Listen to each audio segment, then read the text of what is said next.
Sabana, estudiamos enfermería y vamos a exponer hoy lo que es depresión. Entonces, mi nombre es Diego Andrés Rodríguez de Dios y mi compañera Diana Patricia Martínez Rocha.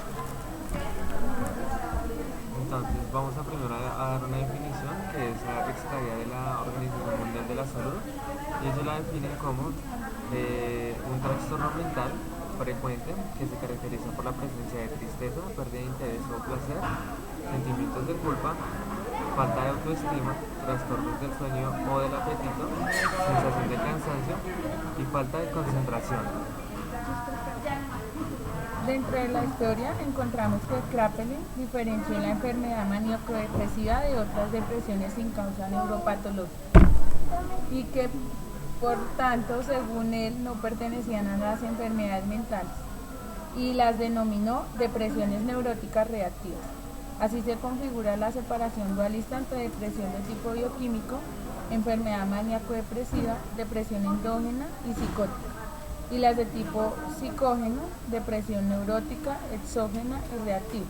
Este dualismo criticado desde 1926 por Mark Potter y Sir Aurel Levy, quien en 1934 escribió: toda enfermedad es el producto de dos factores, el ambiente que trabaja sobre el organismo y un gran número de acciones posibles de acuerdo con la dotación hereditaria individual en el entrenamiento y la constancia particular de los factores ambientales.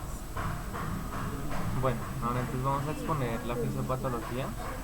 En la fisiopatología vamos a encontrar unos cambios anatómicos y metabólicos, principalmente en toda la corteza prefrontal. Entonces vamos a ver que todo en el lóbulo frontal vamos a encontrar dos áreas principalmente alteradas. Una que es la dorsolateral y la otra área es la orbitofrontal.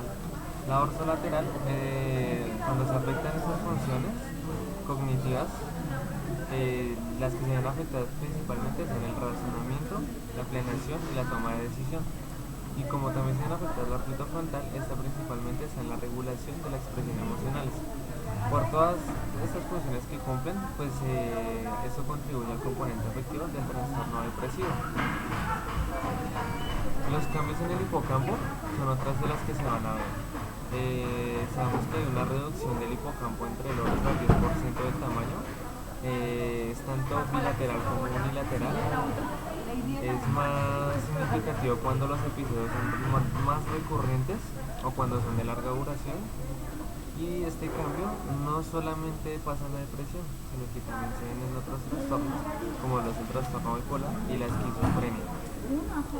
En los cambios que ya había mencionado, también van a haber otros que son el volumen cortical y subcortical, especialmente en la corteza cingulada anterior.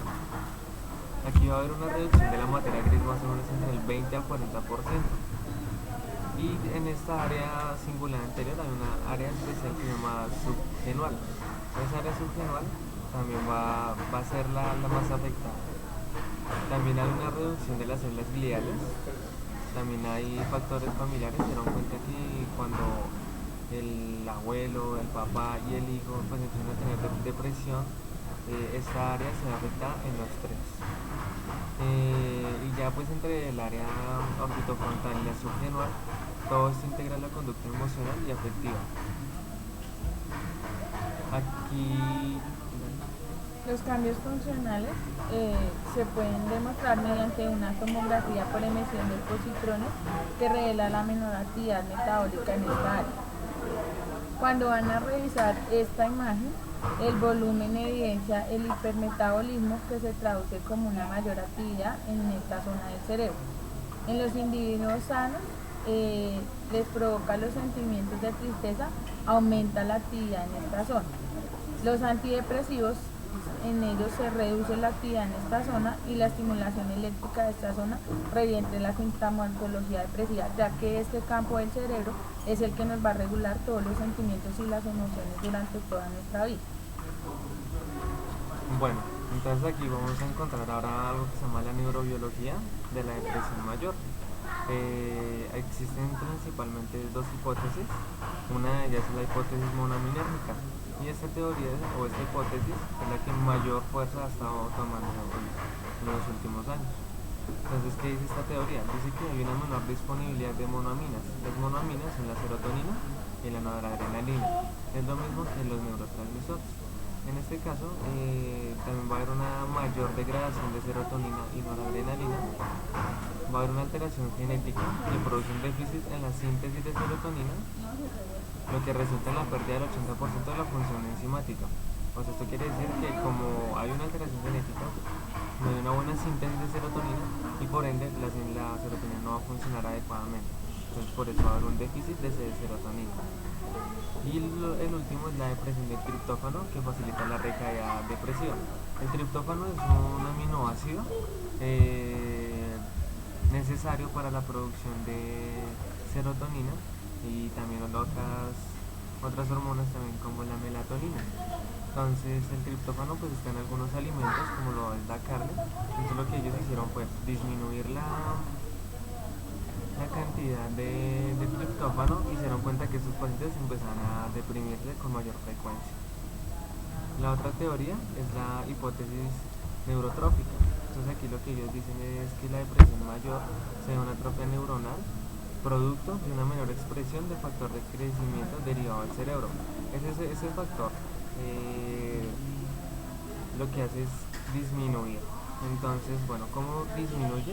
Esto está regulado principalmente por el eje hipófisis, pituitaria, hipotálamo, pituitaria y adrenal. Entonces va a haber una mayor producción de cortisol secundario pues, al estrés y todo el cortisol va a empezar a inhibir el factor de crecimiento derivado del cerebro. Bueno, dentro de los principales signos y síntomas que los sacamos del DSM-5 están los trastornos de regulación disruptiva del estado del ánimo, accesos de cólera grave. En estos accesos de cólera, pues como su nombre lo dice, los pacientes manifiestan comportamientos de cólera agresivos y con intensidades proporcionales a la situación. Los accesos de cólera no concuerdan con el grado de desarrollo. Quiere decir que el paciente se pone imaginio sin tener la razón ni nada, ni estar haciendo, ni no encuentra una situación que sea el que lo lleve a este suceso.